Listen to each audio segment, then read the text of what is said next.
In this episode of Snap Booster Solutions, we're going to answer the question, what are some common snapping mistakes to avoid? So I'm going to go ahead and give you the top 6.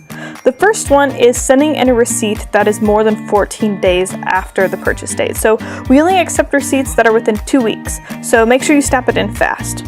The second one is sending in a blurry picture of the receipt. The third one is sending a receipt without the retailer's address, phone number, or date of purchase. The fourth one is sending in a picture of a receipt, without the word snap. The fifth one is sending in duplicate receipts, so sending in 2 pictures of the same receipt. And the sixth one is sending in receipts that do not belong to you. Now, if you could steer clear of these 6 common snapping mistakes, all will be well.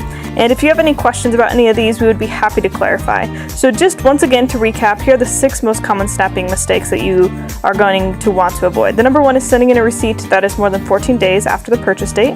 Another one is sending in a picture of a blurry receipt. The third one is sending in a receipt without the retailer's address, phone number, or date of purchase. The fourth one is sending a picture of a receipt without the word snap. The fifth one is sending in duplicate receipts, or 2 pictures of the same receipt.